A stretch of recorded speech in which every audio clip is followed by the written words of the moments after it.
कि अभी हम लोग जान रहे हैं कि 8th ग्रेड अभ्यास पुस्तिका जो दिया हुआ है क्या है, क्लास 8 का गणित बुक जो दिया गया है, इस तरह से देखते हैं यहाँ पे बुक है।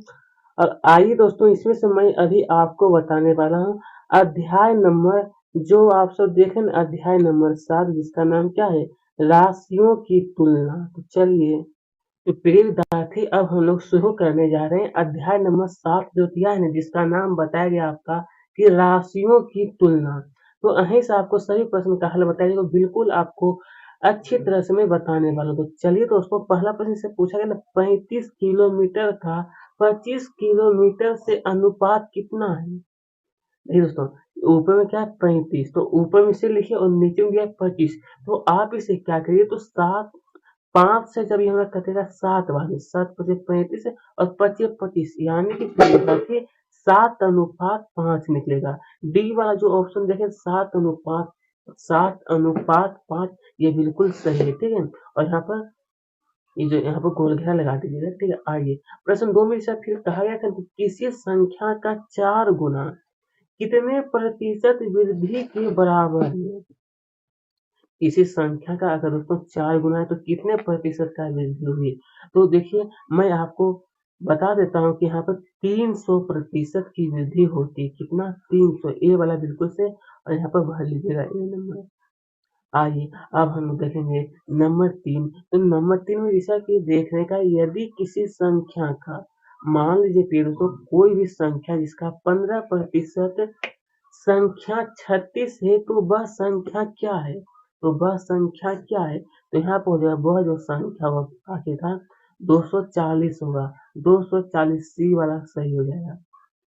चलिए, देखिए प्रियनाथ, मैं उतना अच्छी तरह से अगर पूरे विस्तार में बताया जाए तो ये काफी लंबी वीडियो हो सकती है, इसलिए मैं सिर्फ आपको सही और सटीक आंसर आपको यहाँ पर अच्छी प्रकार से बताया जाएगा। अगर ऐसे पूरा विस्तार यानी एक्सप्लेन के साथ अगर बताया जाए तो काफी लंबी वीडियो बन सकती है, ठीक है। फिर नंबर 4 में कहा है कि किसी व्यक्ति का मासिक वेतन 50,000 है, तो इनमें से 10% की वृद्धि होने पर नया मासिक वेतन कितना होगा। अगर देखिए दोस्तों 50,000 रुपया है और 10% का वृद्धि हुई, तो आप इसको इस तरह से भी निकाल सकते हैं, 50,000 गुने का यहाँ पर 10%, 10 बटे यहाँ पर 100 करिएगा, तो आप लोग निकाल के देखिए, 2 जीरो से 2 जीरो कट गया, यानी 50। ये देखिए 2 जीरो से 2 जीरो कटा ना, ये 50 है, तो यहाँ पे 1 जीरो और होगा। तो 500 में 10 करिए तो हमारा 5,000 रुपया आएगा ना। तो वही देखिए 5,000 रुपया, 5,000 रुपया की वृद्धि हुई, तो 50,000 प्लस 5,000 कितना होगा, 55,000 होता है ना। तो वही सी वाला सही हो जाएगा, ठीक है।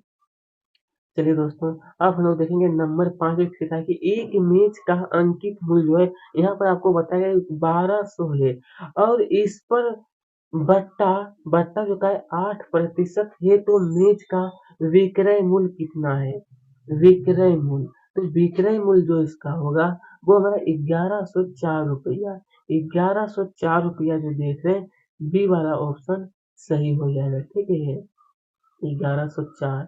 आइए, अब देखेंगे क्वेश्चन नंबर 6। देखिए, तो 6 में से कहा कि एक जैकेट यानी 20% की बट्टा देने के बाद 1120 में बेची जाती, तो उसका अंकित मूल्य, मतलब बेचा गया जो मूल्य है वो 1120 रुपए, तो इसका क्रय मूल्य क्या होगा, अंकित मूल्य क्या है। तो आप लोगों को क्या करना है, सबसे पहले ये ला बाद में लिखना है, ठीक है। पहले ये लिखिए कि हाँ, अंकित मूल्य जो होता है इसका एक सूत्र होता है कि विक्रय मूल्य गुने का 100, 100 माइनस का बट्टा में जो प्रतिशत है वो। तो विक्रय मूल्य 1120 रुपया है, गुने का 100 करना है और 100 माइनस 20 कर देना है। इतना करिएगा। इतना करने के बाद दोस्तों फिर नीचे में आप सबको लिखना है कि 1100, ये देखिए 100 में से जब हमारा 20 आएगा तो हमारा 80 बचेगा ना। देखिए, अगर आपकी बुक में जगह ज्यादा नहीं दिया तो आप ये साइड से भी आधा जो जगह ये साइड जो बचता है ना, ये साइड भी फिर आप लिख लीजिएगा, ठीक है। उसके बाद देखिए 1100। अब यहाँ पर आप लोग देखिएगा, और दोस्तों इसके आगे फिर एक जीरो से जो ये कट गया, तो 8 से 112 जब कटता है तो हमारे यहाँ पर 14 आता है। तो 14 गुना सिर्फ अब 100 बचेगा ना, 14 गुने 100। जब 14 गुना 100 करेंगे तो हमारा 1400 रुपया आता है। तो आता है अंकित मूल्य जो है वो 1400 रुपया होगा। ठीक है, इस प्रकार से आप लोग लिख लीजिएगा। आइए इसके आगे देखिए दोस्तों, अगर इसी प्रकार से अगर आप कहीं पर कपड़ा या कोई भी वस्तु खरीदना चाहेंगे तो 20% की अगर कहीं छूट मिलेगा तो आप आसानी पूर्वक से आप लोग मतलब मूल्य निकाल सकते हैं। फिर कहा यदि यदि रोहन के पास अपने धन का 50% खर्च करने के बाद यहाँ पे बताया आपको कि 800 बचे तो ज्ञात कीजिए कि उसके पास शुरू में कितना धन था। शुरू में तो देखिए इसका इस तरह से आप लोगों को हल करना है। सबसे पहले लिखना है कि माना माना कि रोहन के पास शुरू में 100 रुपये थे, तो रोहन द्वारा खर्च किए गए रुपये कितना हुआ? x का 50% होगा। तो खर्च करने के बाद बचे रुपये तो x का 100 माइनस 50% करेंगे तो x का 50% हो जाएगा। उसके बाद प्रश्नानुसार जो कहा गया है कि x का 50% है ना, यानी कि x का 50% बराबर हो गया यहाँ पर 800 रुपया। इस प्रकार से आप लोग इन्हें हल कर सकते हैं। ठीक है, चलिए इतना आप लोग नोट करने के साथ उसका फिर नीचे में थोड़ा-सा और लिख लीजिएगा कि रोहन के पास शुरू में 1600 रुपये थे। इस तरह से इनका हल हो जाएगा। ठीक है, देख लीजिए कि आपको पूरी अच्छी तरह से दिखाई देता होगा प्रश्न क्रमांक 7 का हल।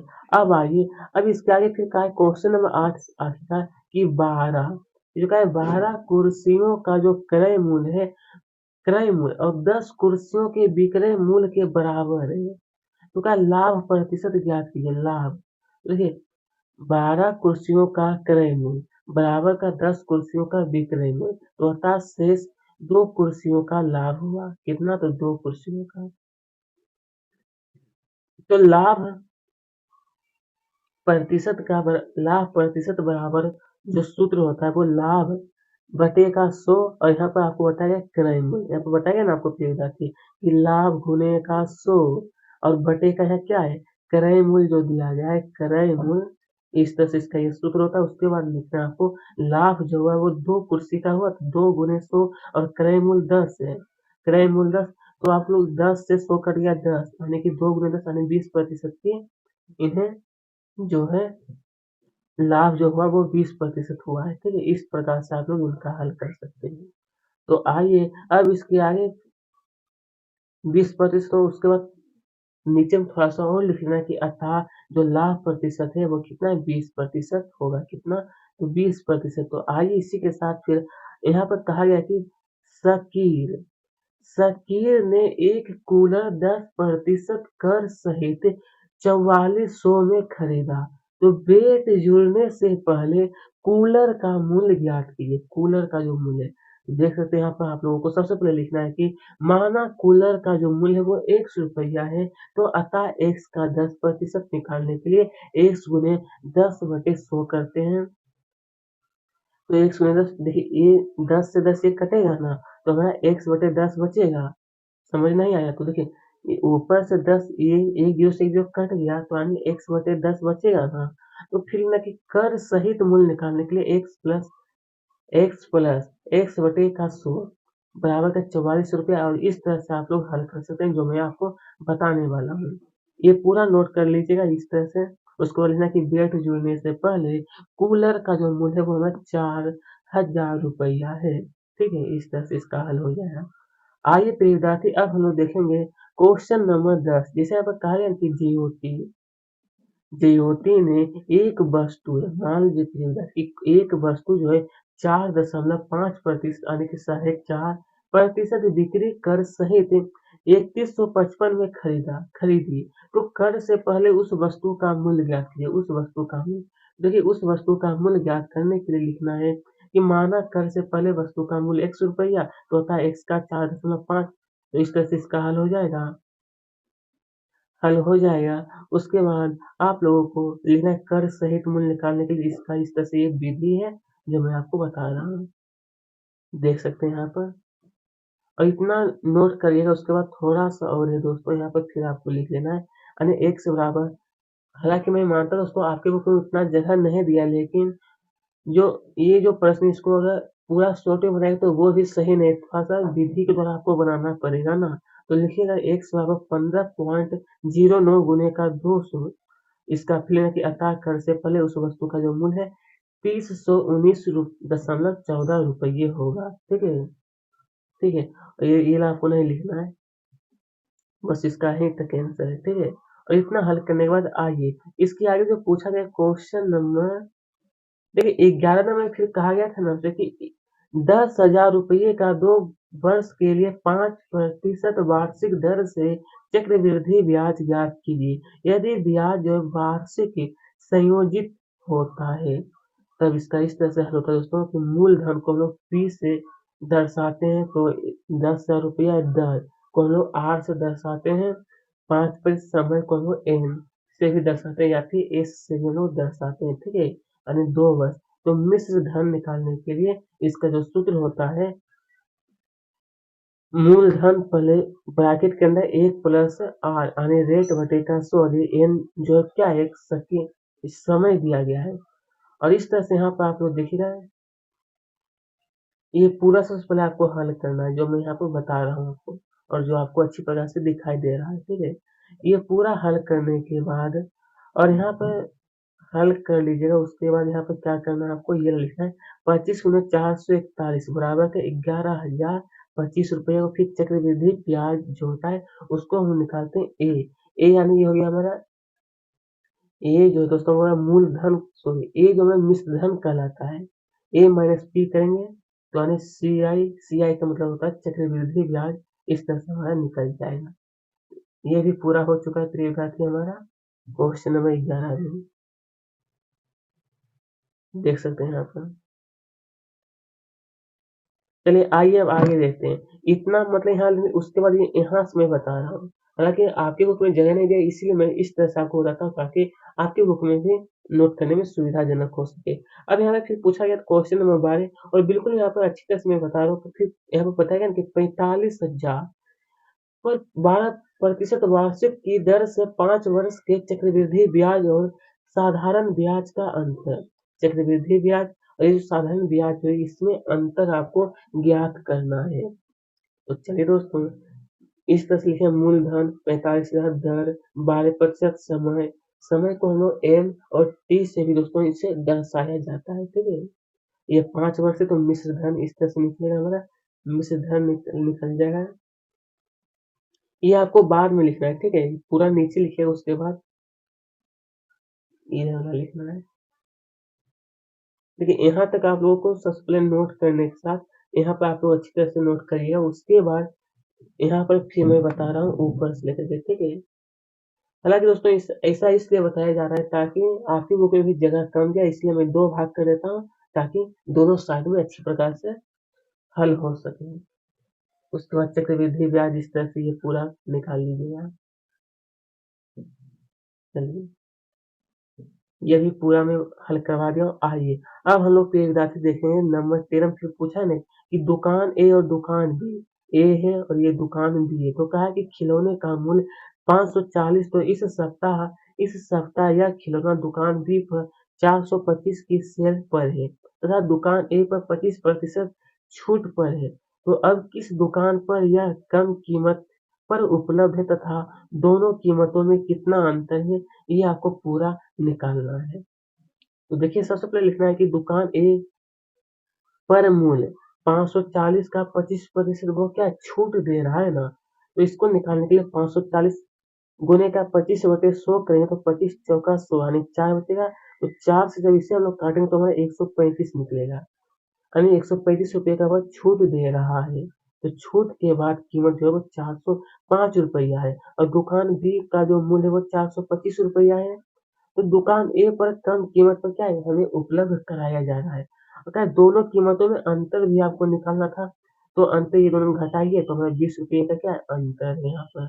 ठीक है, इस तरह से आप लोग हल कर सकते हैं।